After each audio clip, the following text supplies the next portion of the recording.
Selamat pagi Bapak Ibu Saudara-saudara yang dikasihi dalam Tuhan. Sekali lagi selamat pagi. Shalom. Bapak Ibu Saudara-saudari yang dikasihi Tuhan, hari ini tema kita rencana yang tak pasti.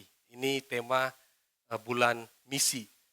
Yang bulan misi ini temanya semua dari Muse. Gitu. Ada buku yang Muse kasih ke kami untuk kami renungkan bersama-sama, untuk kami bagikan kepada Bapak Ibu semuanya. Nah, hari ini kita akan merenungkan rencana yang tak pasti dari satu bagian firman Tuhan di dalam Yohanes pasal 10, Injil Yohanes pasal 10 ayat 10. Namun saya mengundang kita semua untuk membacanya dari ayat pertama sampai dengan ayat yang ke-10. Sekali lagi Lukas pasal yang ke-10, Injil Lukas pasal 10. Injil Yohanes pasal 10, terima kasih Musa. Injil Yohanes pasal 10 ayat 10. Saya mengundang kita membacanya dari ayat pertama sampai dengan ayatnya yang ke-10.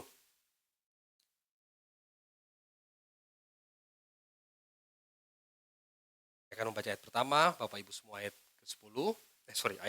Ayat kedua. Ya, demikian seterusnya sampai dengan ayat yang ke-10. Demikianlah firman Tuhan, aku berkata kepadamu, sesungguhnya siapa yang masuk ke dalam kandang domba dengan tidak melalui pintu, tetapi dengan memanjat tembok, ia adalah seorang pencuri dan seorang perampok.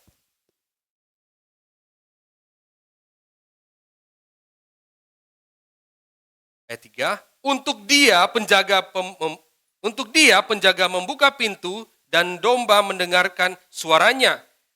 Dan ia memanggil domba-dombanya masing-masing menurut namanya dan menuntunnya keluar. Jika semua dombanya telah dibawanya keluar, ia berjalan di depan mereka dan domba-domba itu mengikuti dia karena mereka mengenal suaranya. 5, tetapi seorang asing pasti tidak mereka ikuti, malah mereka lari daripadanya karena suara orang-orang asing tidak mereka kenal. Itulah yang dikatakan Yesus dalam perumpamaan kepada mereka.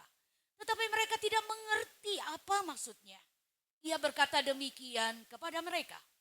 Maka kata Yesus sekali lagi, aku berkata kepadamu, sesungguhnya akulah pintu ke domba-domba itu. Semua orang yang datang sebelum aku adalah pencuri dan perampok. Dan domba-domba itu tidak mendengarkan mereka. Akulah pintu, barang siapa masuk melalui aku, ia akan selamat dan ia akan masuk dan keluar dan menemukan padang rumput. Pencuri datang hanya untuk mencuri dan membunuh dan membinasakan. Aku datang supaya mereka mempunyai hidup dan mempunyainya dalam segala kelimpahan. Saya bacakan sekali lagi ayat 10. Pencuri datang hanya untuk mencuri dan membunuh dan membinasakan. Aku datang supaya mereka mempunyai hidup dan mempunyainya dalam segala kelimpahan. Demikian jauh pembacaan firman Tuhan yang diberkati, kata Tuhan Yesus, mereka yang tidak saja membaca dan merenungkan, tetapi yang melakukan di dalam kehidupan setiap hari. Bapak Ibu Saudara-saudari yang dikasihi dalam Tuhan, adakah rencana di dunia ini yang pasti? Kalau ada berarti tidak ada plan A, plan B. Namanya rencana belum tentu pasti. Ya. Saya ingat 5 tahun lalu, banyak orang reschedule ya pernikahan mereka, ya, termasuk adik kandung saya dan teman baik saya. Yang awalnya harus menikah dengan undangan sekian, terpaksa ya berubah. Selain tanggalnya mundur, jumlah orang harus dibatasi sesuai dengan protokol saat itu pada saat COVID. Jadi rencana yang sudah disusun matang-matang bisa berubah. Karena memang rencana itu tidak ada yang pasti Bapak Ibu. Yang pasti itu hanya satu, yang pertama, waktu. Waktu itu terus berganti dari hari ke minggu, minggu ke bulan, bulan ke tahun, tahun ke dekade. Ya, terus bergerak. Tidak ada yang dapat menghentikan waktu. Itu dong, waktu-waktu. Jangan dulu beranjak. Saya ingin tetap muda seperti saat ini. Tetap ya, waktu dia bilang, maaf, aku tidak bisa menunggumu. Ya. Dan tidak ada yang bisa memutarbalikan waktu. Ya. Time travel, itu hanya ada di film Doraemon ya, atau Avenger. Klik, balik lagi ke masa yang lalu. Tidak ada ya, waktu terus bergerak, maju ke depan. Itu pasti. Enggak diragukan lagi. Yang kedua Bapak Ibu, perubahan. Ya dulu 10 tahun yang lalu atau 5 tahun lalu orang mungkin tidak mengenal teknologi Zoom ya. Atau mungkin teknologi mobil listrik. Mungkin sudah ada tapi belum seheboh sekarang ya. Penemuannya mungkin sudah ada tapi produksinya dalam bentuk massa itu belum ada. Sekarang sudah ada mobil listrik ya. Beberapa lewat di depan sini. Orang tua dari murid kita ada. Jadi terus berubah. Ya perubahan itu terus terjadi. Jadi ini sesuatu yang pasti ya. Cara kita berelasi juga berubah. Dulu mungkin ya, Bapak Ibu mungkin dulu menyampaikan isi hatinya lewat surat ya. Harus ke kantor pos ya, beli perangko ya. Terus kemudian baru bisa sampai pesannya. Tunggu lagi berapa hari kemudian baru bisa balas. Sekarang Bapak Ibu tinggal di genggaman tangan ya. Tinggal klik, bisa video call. Langsung melihat wajahnya, bentuk rupanya ya. Meskipun ya bisa dimanipulasi juga ya, kadang foto video orang lain dimasukin di HP, padahal bukan dia ya. Jadi teknologi terus berubah, terus berganti. Ya. Perubahan itu pasti terjadi, nggak ada yang nggak berubah di dunia ini, termasuk tubuh kita. Dulunya kita tidak keriput ya, makin hari makin keriput. Dulu saya bisa lari ya jauh, sekarang ya udah nggak kuat lagi ya, berubah. Karena juga bobotnya sudah makin naik ya. Jadi saya coba kembali hidup sehat gitu. Biar bisa prima. Untuk pelayanan ya, bukan untuk diri saya pribadi tapi untuk bisa melayani lebih baik. Ini kalau saya sakit-sakitan, jemaat jadi yang susah gitu. Jadi saya harus jaga kesehatan dengan baik. Jadi, perubahan itu adalah sesuatu yang pasti, itu yang kedua ya. Yang ketiga, nah ini semua orang tanpa terkecuali pasti akan mati. Adakah yang bisa hidup selama-lamanya? Gak ada Bapak Ibu. Semua manusia tanpa terkecuali pasti akan mengalami yang namanya kematian. Namun di atas semua kepastian ini, ya, baik waktu, perubahan, maupun juga kematian, ada satu yang dapat melampaui semuanya, yaitu Tuhan. Tuhan itu ada di luar waktu ya, dia nggak ada di dalam waktu. Tuhan itu ada di masa depan, masa kini, dan di masa lalu kita. Dia nggak ikut timeline kita ya, dia di luar waktu, dia berkuasa atas waktu. Yang kedua, Tuhan itu menguasai setiap perubahan, dan dia tidak pernah berubah. Kasih setianya dari dulu sampai sekarang tetap, dari zaman umat Israel ya, sampai sama kita tetap ya. Dia tetap mengasihi dan berkati kita. Dan dia adalah Tuhan yang mengalahkan maut. Tuhan Yesus bangkit dari kematian. Jadi dialah yang paling ya melampaui dari semua kepastian yang ada di dunia ini. Tuhan adalah jangkar kita di tengah badai. Oleh sebab itu, hanya Tuhan yang satu-satunya yang pasti, lebih daripada tiga yang pasti yang ada dunia ini. Oleh sebab itu, kita seharusnya di dalam hidup ini melepaskan kendali kita. Kita nggak bisa mengontrol semua hal di dalam hidup kita. Jangankan orang lain, diri kita pun kadang-kadang sulit kita kendalikan.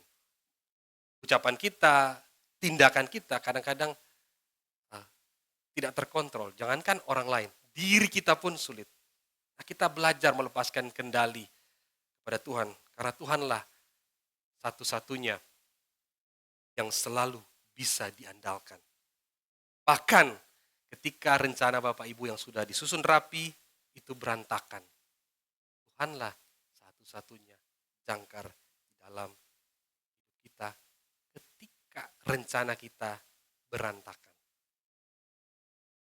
Bapak Ibu saudara-saudari yang dikasihi dalam Tuhan, firman Tuhan yang kita baca hari ini, itu menegaskan kita bahwa dalam ketidakpastian di dunia ini, kita memerlukan pegangan yang pasti. Dan Tuhanlah yang pasti, karena dia yang mengatakan, aku akan memberikan hidup kepada mereka, kepada kita. Bahkan hidup yang bukan biasa-biasa saja, tetapi hidup yang berkelimpahan. Firman Tuhan yang kita baca ayat 10 demikian. Aku datang supaya kita mempunyai hidup bahkan dengan segala kelimpahan. Di dalam firman Tuhan yang kita baca di sini Tuhan Yesus sedang memberikan mengidentifikasi dirinya bahwa dia adalah gembala yang baik yang pasti akan menggembalakan kamu dengan baik. Aku bukan pencuri yang datang untuk mencuri, membunuh, dan membinasakan. Enggak, aku adalah gembala yang baik.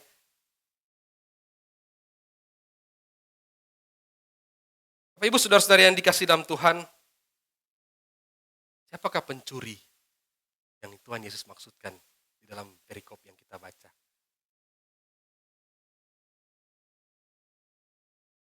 Mereka adalah kaum elit agama pada saat itu. Siapa dia? Orang-orang Farisi dan para imam yang ada di bait suci.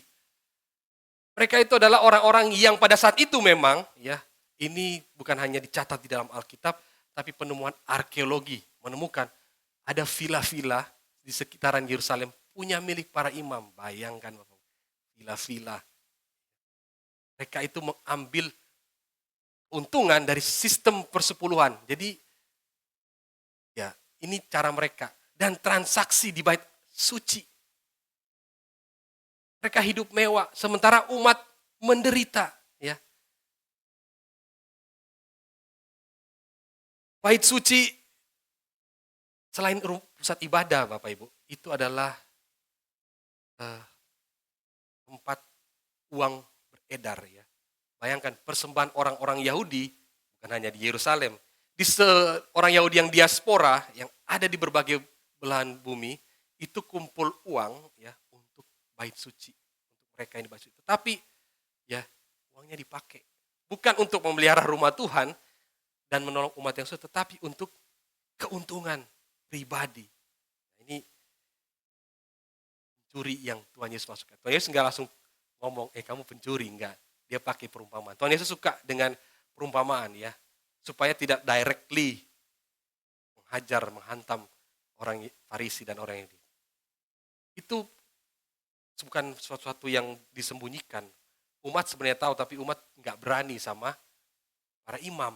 Karena itu dianggap orang yang dekat dengan Tuhan, ya, orang yang selalu berdoa bagi mereka. Jadi, tapi mereka tahu kehidupan dari para imam atau rohaniwan. Bapak Ibu saudara-saudari, saat firman Tuhan ini disampaikan, keadaan kota Yerusalem itu digambarkan sebagai kleptokrasi, ya, pemerintahan yang pencuri. Bayangkan, pencuri sampai imamnya pun ikut bagian di dalam kehidupannya. Bukan saja orang-orang Yahudinya yang bekerja sama pemerintahan Romawi, tetapi para imamnya pun itu juga klepto. Bapak Ibu ingat ya, Nikodemus dan Yusuf Arimatia itu anggota Sanhedrin, imam. Dia yang kasih kuburan kepada Tuhan Yesus dan memberikan minyak gaharu buat penguburan Tuhan Yesus. Itu mahal, Bapak Ibu. Imam yang punya, bukan umat. Jadi itu salah satu contoh ya. Di Alkitab dicatat mereka bukan orang yang punya, yang tidak punya uang, banyak. Bahkan tadi saya katakan, arkeologi ya menemukan ada villa-villa di dekat Yerusalem yang megah, yang dihiasi dengan seni dekorasi yang begitu indah. Nah ini Yesus pernah tegur langsung kepada mereka ya di bait Allah. Di dalam Yohanes pasal 2 ayat 16, pasal di awal-awal kitab Yohanes. Kata Yesus kepada para penjual merpati, ambil semuanya ini dari sini, jangan kamu membuat rumah Bapakku menjadi tempat berjualan. Bayangkan tempat ibadah yang seharusnya dipakai untuk beribadah. Jadi di dalam bait suci itu ada pelataran untuk orang Yahudi, ada untuk orang-orang yang convert, yang bukan Yahudi, tapi dia percaya kepada Tuhan, itu ada tempatnya. Itu dipakai untuk jualan. Harusnya itu dipakai untuk mereka. Orang-orang yang percaya kepada Tuhan tapi bukan Yahudi. Ini dipakai jualan. Dan Tuhan Yesus kali ini marah besar begitu. Dan dari sinilah keuntungan mereka. Keuntungan dari para rohaniwan. Para pendeta ya yang ada di dalam bait suci. Ini banyak sekali penemuannya. Bapak Ibu bisa baca sangat baik ya disampaikan oleh banyak orang ya, salah satu 2 orang ini. Mereka kemudian menemukan fakta-fakta demikian dan mendokumentasikannya dalam buku mereka. Kehidupan atau keadaan ekonomi masyarakat Yerusalem pada saat itu dibagi dalam 3 kelompok Bapak Ibu. Kelas atas, menengah, dan bawah. Yang saya kaget adalah kelompok atas itu bukan hanya bangsawan, tapi para Sanhedrin dan imam itu kelompok kelas atas yang menikmati fasilitas yang ada pada kota Yerusalem. Jadi Bapak Ibu saudara-saudari yang dikasihi dalam Tuhan, jadi kalau ada rohaniwan saat ini demikian, itu bukan fenomena baru ya. Sudah ada jauh sebelumnya ya. Di dalam Alkitab sudah dicatat ya. Dan Tuhan Yesus tidak menyenangi orang demikian. Mereka harusnya menjadi gembala yang baik. Gembala yang harus menuntun umatnya kepada rumput yang hijau. Bukan gembala yang menyedot umatnya. Ya, hidup di atas penderitaan umat. Itu gembala yang digambarkan dalam Yeskiel pasal 34. Gembala yang datang kepada umat tetapi mencerai-beraikan mereka. Ini sudah dinubuatkan di dalam kitab Yeskiel oleh Nabi Yeskiel. Gembala macam ini akan ada lagi ya, dan terjadi di zaman Tuhan Yesus. Mereka bukan gembala yang digambarkan oleh Daud yang baru saja kita nyanyikan tadi, gembala yang baik di pasal 23 di kitab Mazmur. Harusnya gembala seperti itulah yang menuntun umat ke padang rumput yang hijau. Bukan membawa umat jadi menderita. Bapak Ibu saudara-saudari yang dikasihi dalam Tuhan, setelah Yesus mengidentifikasi diri, aku gembala yang baik, bukan pencuri, karena aku memberikan hidup kepada kamu. Apa yang Yesus maksudkan dengan hidup? Ada 2 Bapak Ibu. Hidup yang Tuhan Yesus maksudkan, yang Dia akan berikan kepada kita, sebagai umat gembalaannya, sebagai domba gembalaannya, yaitu hidup yang dipelihara dengan penuh kasih. Seperti seorang gembala yang merawat domba-dombanya. Yesus tidak suka dengan namanya kematian ya. Dia kontra yang namanya kematian. Yesus adalah gembala yang memberikan kehidupan bagi orang-orang yang ada di sekitarnya. Yesus hadir untuk orang-orang yang membutuhkan. Orang yang sakit, orang yang membutuhkan makan, orang yang membutuhkan pengajaran, semua Dia hadir untuk berikan kehidupan. Dia kontra dengan kematian, Dia mengalahkan kematian itu. Supaya Dia memberikan kehidupan bagi Bapak, Ibu, dan saya. Jadi kalau di dalam hidup ini, ya kehadiran kita, dimanapun Bapak Ibu berada, kalau kehadiran kita ya membuat orang di sekeliling kita menderita, ya, atau membuat orang di sekeliling kita bahkan mengalami yang namanya kematian, kitalah yang Yesus sebut sebagai pencuri itu. Kalau kehadiran kita membuat orang lain menderita, bahkan mengalami kematian. Yang kedua, hidup yang Yesus akan berikan kepada kita, hidup yang penuh tanggung jawab dan pengorbanan. Tuhan Yesus mengatakan, aku akan memberikan hidup yang tanggung jawab dan pengorbanan. Dan Tuhan Yesus menunjukkannya. Jadi bukan omon-omon saja ya. Dialah yang memberikan nyawanya kepada kita semua. Jadi Tuhan Yesus mengatakan sesuatu, Dia juga melakukannya. Dan itu disaksikan oleh mereka yang mendengar perkataannya ini. Dia adalah Tuhan yang memberikan hidup yang penuh tanggung jawab. Bapak Ibu saudara-saudari yang dikasihi dalam Tuhan, hidup penuh tanggung jawab dan pengorbanan ini adalah sebuah hidup yang semua manusia harus lakukan. Mau Kristen atau enggak Kristen, pasti dia harus hidup penuh tanggung jawab dan pengorbanan. Jadi apa yang disampaikan ini adalah hidup yang orang atau semua manusia pasti lakukan. Tapi yang Yesus lakukan lebih daripada itu, Dia menyatakannya lewat tindakan nyata. Saudara, di dalam hidup ini apapun kita, mau kita Kristen atau enggak, kita pasti ingin bertanggung jawab kalau kita normal ya, bagi orang-orang yang ada pada kita. Kita ingin hidup baik, tentu kita butuh pengorbanan. Nggak ada yang santai. Gitu. Bahkan orang yang menang lotre pun ya Bapak Ibu. Menang lotre dia butuh pengorbanan. Ya. Paling tidak dia harus pasang uang taruhan untuk dapat menang. Ada sesuatu yang dikorbankan. Nggak ada yang tanpa pengorbanan. Ini hidup yang Yesus ingin nyatakan kepada mereka dan tunjukkan. Aku tidak hanya omong, hidupku kuberikan bagimu. Ini yang Yesus maksudkan sebagai gembala yang baik. Aku akan memberikan hidup yang demikian kepada kamu. Tetapi bukan sekadar hidup yang demikian, yang biasa-biasa saja. Tetapi yang berkelimpahan.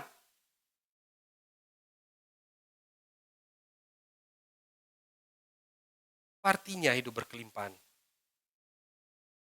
Hidup yang menikmati hubungan yang dalam dengan Tuhan. Saling mengenal ya. Tuhan katakan, aku memanggil kamu sebagai domba dengan nama. Domba mengenal gembalanya, gembalanya mengenal dombanya dengan nama. Itu adalah hubungan yang sangat dalam dan hubungan yang saling mengenal. Itulah yang dimaksud dengan hidup yang berlimpah. Aku tidak hanya memberikan hidup kepada kamu, tetapi hidup yang berlimpah. Kamu akan mengenal aku dan aku mengenal kamu dan kita punya hubungan yang erat. Bapak Ibu bayangkan ya, Bapak Ibu panggil orang, "St, st," gitu. Woi, itu beda dengan panggil dengan nama. Naftali, ya beda. Kita punya relasi yang begitu dekat. Apalagi ya, biasanya pasangan itu punya panggilan khusus ya. Yang itu hanya bisa dikenakan oleh mereka berdua. Paps atau sayang atau babes begitu ya. Itu nggak mungkin dia pakai ke orang lain ya, nanti digetok sama pasangannya. Ya. Jadi hubungan yang berlimpah itu adalah saling mengenal. Ini yang Yesus maksudkan. Ketika aku memberikan hidup kepada kamu, dan kita punya relasi yang begitu dalam, dan saling mengenal satu yang lain. Relasi yang intim, bukan saja saat ini, tapi sampai pada kekekalan. Kehidupan yang Yesus berikan kepada kita, relasi yang Yesus berikan kepada kita, bukan saat di dunia ini, tetapi sampai di kekekalan. Dia akan memanggil kita dengan nama. Hai hambaku yang setia. Jonathan. Dia mengenal kita secara pribadi. Bapak Ibu saudara-saudari yang dikasih dalam Tuhan, sekarang pilihan ada di tangan Bapak Ibu. Mau pilih pencuri atau gembala yang baik? Mau pilih gembala yang membawa kita kepada jurang kebinasaan, atau kita mau pilih gembala yang baik, yang membawa kepada hidup yang berkelimpahan? Mana yang kau pilih? Mana yang Bapak Ibu pilih? Hidup yang berkelimpahan, yang mengenal Dia secara pribadi. Bagaimana caranya Bapak Ibu? Untuk supaya kita dapat mendengarkan gembala yang baik. Gimana caranya? Tidak lain, tidak bukan. Kita harus membaca Alkitab.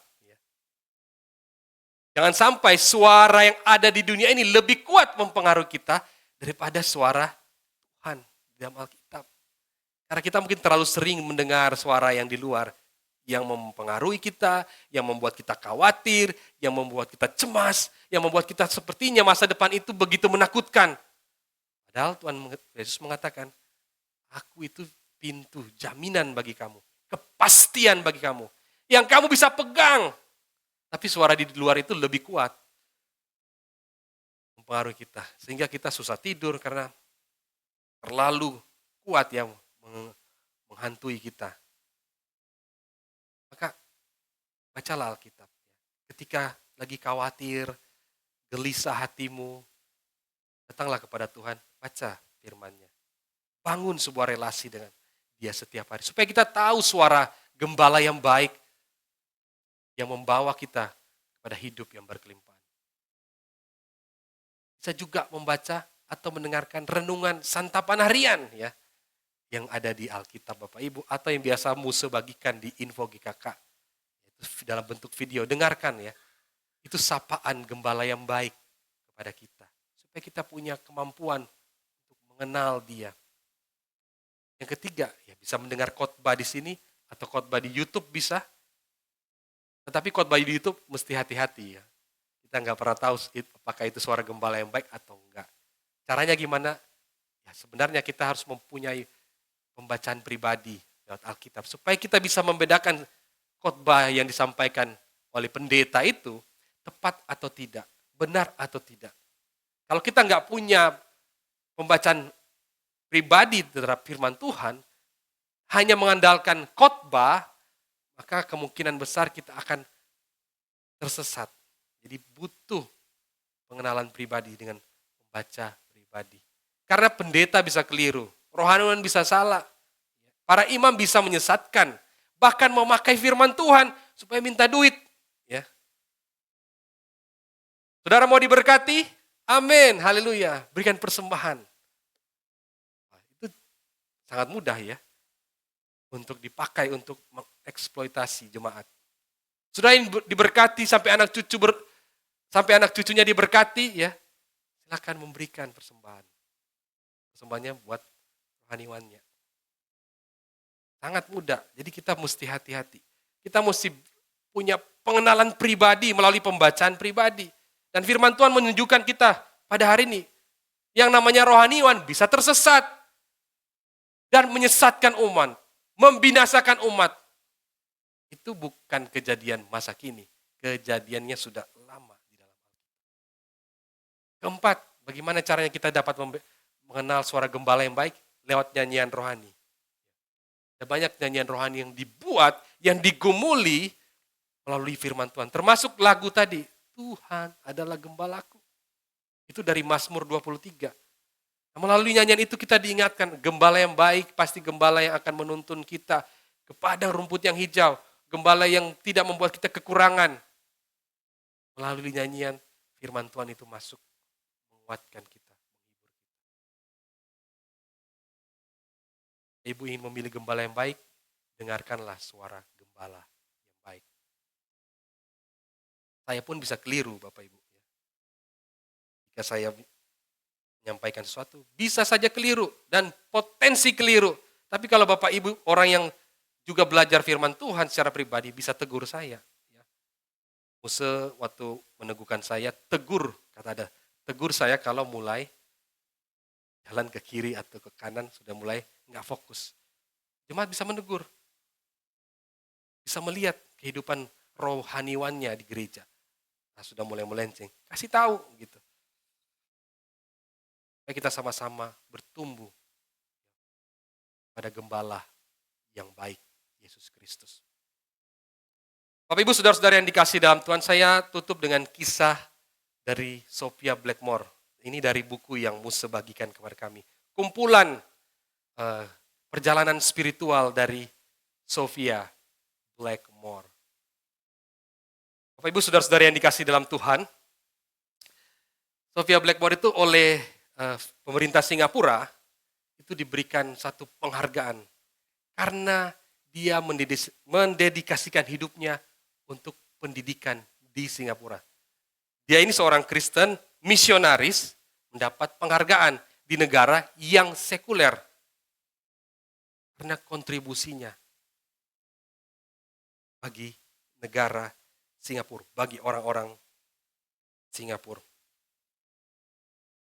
Ia adalah perempuan kulit putih yang mendirikan 2 sekolah di Singapura.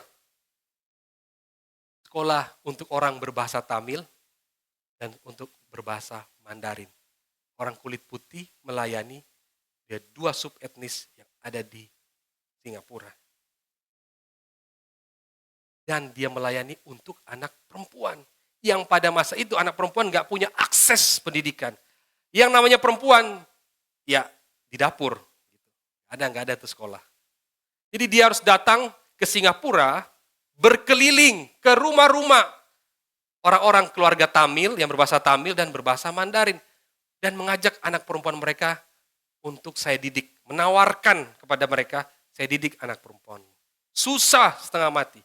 Karena anggapan budaya saat itu ya demikian. Tetapi ya dia tidak pernah putus asa. Maka dia mendirikan sekolah itu dan sekolah itu masih eksis sampai sekarang. Ya. Methodist Girls School dan Fairfield Methodist School. Dia dibuatin memorial, gedung. Supaya anak-anak yang sekolah di Methodist kenal bahwa sekolah ini, ya perempuan bisa sekolah karena ada Sophia Blackmore. Seorang perempuan berkulit putih.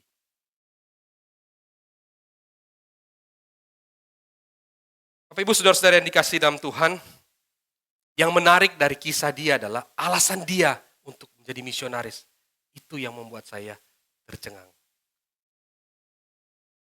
Dia memang adalah anak seorang Kristen dan aktif ikut ibadah. Dan selalu mendengar kisah-kisah misionaris yang menyampaikan firman Tuhan di gerejanya. Dan ada satu ayat yang menginspirasi dia, membuat dia ingin menjadi misionaris. Yaitu ayat yang kita baca. Ayat Yohanes pasal 10 ayat 10. Supaya orang-orang itu mempunyai hidup yang berkelimpahan. Dan ketika dia mendengar cerita-cerita dari misionaris yang datang di gerejanya, dia kemudian mendengar ayat ini dan memutuskan untuk melayani di satu negara yang saat itu dia dengar butuh yang namanya Injil.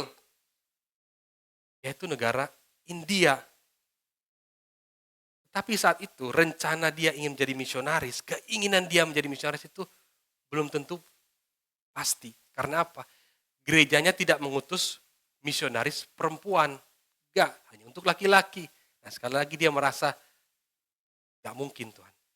Tetapi ada satu lembaga misi pada akhirnya, setelah dia berdoa, beriman, Tuhan kalau memang Engkau memanggilku untuk melayani orang-orang India, maka saya akan taat. Tapi kalau enggak, ya sudah. Karena gerejaku enggak bisa ngutus perempuan. Tapi Tuhan menjawab doanya, dia diutus oleh lembaga misi yang dari Amerika, khusus memang untuk perempuan. Tetapi sesuai rencana di awal, dia bukan ke India tetapi ke Singapura. Jadi ini sebuah rencana yang tidak sesuai dengan apa yang dia pikirkan dan rencanakan. Karena memang rencana nggak pasti. Tapi tetap dia mau taat kepada Tuhan. Dan dia melayani dan namanya diabadikan. Orangnya sederhana, tapi namanya akan selalu dikenang. Bahkan bukan orang Kristen saja, tetapi orang-orang Singapura akan mengenal. Dia melayani untuk memberikan hidup yang berkelimpahan bagi orang-orang, anak perempuan yang berbahasa Tamil maupun yang berbahasa Mandarin. Saudara, merenungkan firman Tuhan yang kita baca hari ini, yang kita renungkan, dan kisah dari Sophia Blackmore, ini menunjukkan bahwa Tuhanlah satu-satunya yang bisa diandalkan. Bahkan ketika rencana kita berantakan. Firman Tuhan, kisah dari Blackmore, mengingatkan saya pada saya sendiri. Ya. Kira-kira saya ini, saya tampilkan WhatsApp dengan dosen saya ya, Musa Ferry. Jadi sebelum saya berangkat praktek setahun, dia itu panggil saya pribadi, ajak saya ngopi di rumahnya dan ngomong soal pelayanan ke depan. Dia menawarkan pelayanan kepada saya pada saat itu. Dan saya bilang, ya saya doain dulu Pak. Kalau memang saya di sana ya di sana. Nah satu kali, sudah praktek setahun, saya nggak pernah dengar kabar dia gitu. Saya tidak berharap juga, ya saya percaya Tuhan akan bawa saya kemanapun. Dan pasti Tuhan akan memberkati saya dan memakai saya di sana dengan kapasitas saya. Nah, praktek setahun sudah berlalu, kemudian saya wisuda, saya bawa oleh-oleh dari Padang ya, ke beberapa dosen ya. Saya bawa sama Pak Ferry. Saya bawa, dia nggak ngomong apa-apa. Sampai saya pulang ke Padang setelah saya wisuda, dan saya jawablah, dan saya bergumul ya tentunya, dan berarti saya memang harus pelayanan di Padang. Ya, saya jawab, Musa Ripka, ini chattingannya ini tanggal 30 September. Saya jawab Musa pulang dari wisuda 29 September. Besoknya Pak Ferry chatting saya, Les, jadi pelayanan di mana? Saya jawab, malam Pak, saya di Padang. Terus, oh gitu ya? Ya dia tanya, ini kontrak ya? Saya bilang, ya Pak, bla bla bla. Kemudian, oke, selamat melayani Les. Ya Tuhan memberkati, jadi berkat di sana. Jadi rencana yang di awal kami tidak sesuai ya. Karena memang nggak ada yang pasti. Tapi saya percaya ya, saya harus taat kepada pimpinan Tuhan. Ini bukan tentang saya mau pelayanan di mana, tapi tentang Tuhan mau bawa saya kemana. Jadi saya kemudian menyadari bahwa ya memang hanya Tuhan yang pasti ya. Gak ada yang pasti. Dengan Pak Ferry ini ada 2 kejadian ya. Sebelumnya juga saya sudah buat proposal tesis ya. Sudah sama Oma Ati saya dibimbing. Terus dia menawarkan untuk dibimbing saya. Jadi saya bilang, Pak kita kayaknya nggak jodoh. Jadi 2 peristiwa yang ini rencana-rencana yang tidak pernah pasti. Padahal saya pengen dibimbing dia juga, tetapi dia nggak pernah ngobrol. Jadi saya dibimbing sama Om Ati. Om Ati datang. Begitu sudah bab 1, udah mau proposal, baru beliau ngomong, ayo Lev, aku bimbing kamu. Enggak apa-apa, nanti ngomong sama Om Ati. Saya bilang, dalam hati nggak bisa Pak. Bukan masalah ngomongnya, tapi mengulang nulis dari awal itu capek. Jadi saya bilang, maaf Pak, saya sama Om Ati aja. Jadi memang nggak jodoh ya. Rencana awal saya pengen sama dia. Dan rencana dia kita pengen pelayanan bersama-sama. Ya, rencana berkata berbeda. Saya memilih taat. Firman Tuhan mengatakan, kisah dari Sophia Blackmore menunjukkan bahwa ya di tengah rencana yang tak pasti, Tuhan yang pasti. Dan Tuhan pasti memberikan tempat yang terbaik untuk melayani sesuai dengan kapasitas saya secara pribadi. Sehingga saya berharap Tuhan memberkati kita semua pada hari ini. Mari kita satu dalam doa.